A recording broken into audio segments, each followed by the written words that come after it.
Hello friends,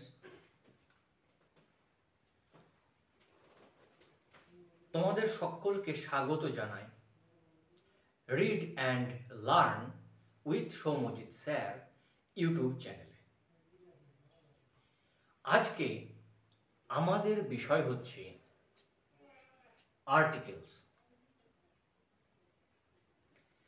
এই articles এমন একটা গুরুত্বপূর্ণ বিষয় আমাদের জীবনে, আমাদের শিক্ষা ক্ষেত্রে, আমাদের স্কুলে, কলেজে, এমনকি যখন আমরা চাকরির জন্য পরীক্ষা দেব তখনও কিন্তু আর্টিকেলস আমাদের কাজে লাগবে। তাই এই আর্টিকেলস সম্পর্কে বেসিক কিছু জিনিস আমাদের অবশ্যই জেনে রাখা দরকার। বন্ধুরা দেখো, আর্টিকেলস কি জিনিস আগে আমাদের কিন্তু জানতে হবে।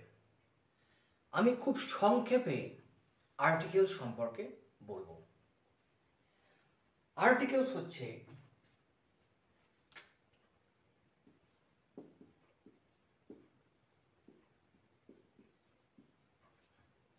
এ, অ্যান এবং দা। এই যে তিনটে শব্দ তোমরা দেখছো, এই শব্দগুলোকেই আর্টিকেলস বলা হয়। এই তিনটে শব্দকেই একসঙ্গে আর্টিকেলস বলা হয়। এইটুকু মনে রাখলেই হবে। এখন এই আর্টিকেলসের আবার দুটো ভাগ আছে। একটা হচ্ছে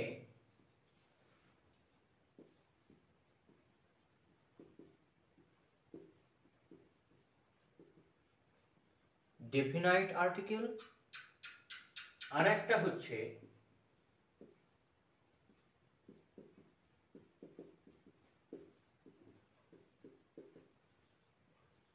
আর্টিকেলস।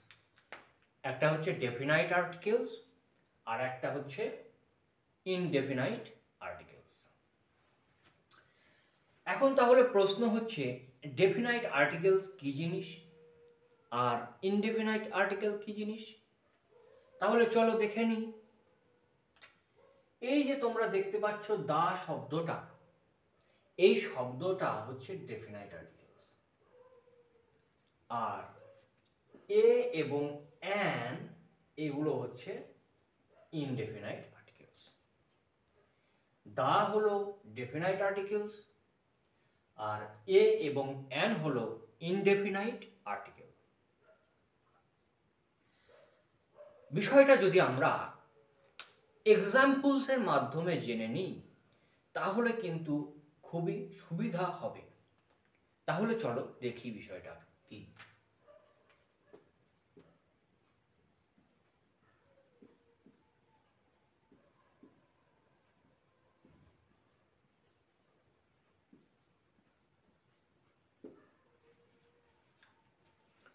দেখো, টিচার, টিচার মানে হচ্ছে শিক্ষক, শিক্ষক মহাশয়। এটি একটি নাউন, একটা নাম বোঝাচ্ছে নাউন। এই নাউনটার আগে দা বসেছে। এই লাইনটার মানে কি? শিক্ষক মহাশয় এখানে এসেছিলেন।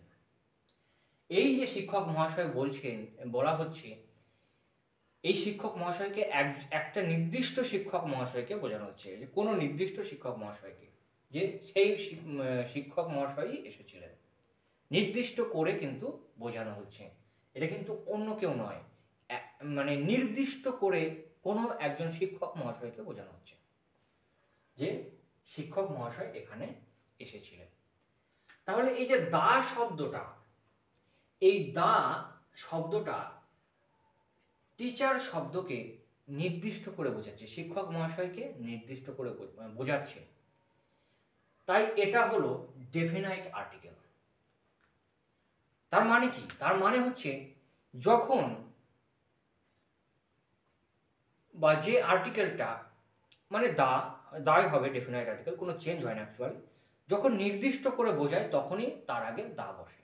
কোনো নাউনকে যখন নির্দিষ্ট করে বোঝানো হয় তখনই তার আগে দা বসে এবং এটা হলো ডেফিনাইট আর্টিকেল। আর একটা দেখে নাও, এ ফক্স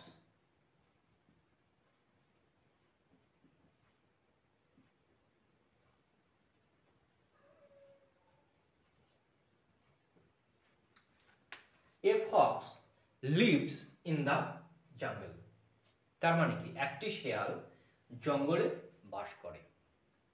দেখো ফক্স শব্দটাও একটা নাউন এবং তার আগে বসেছে এ আর্টিকেল।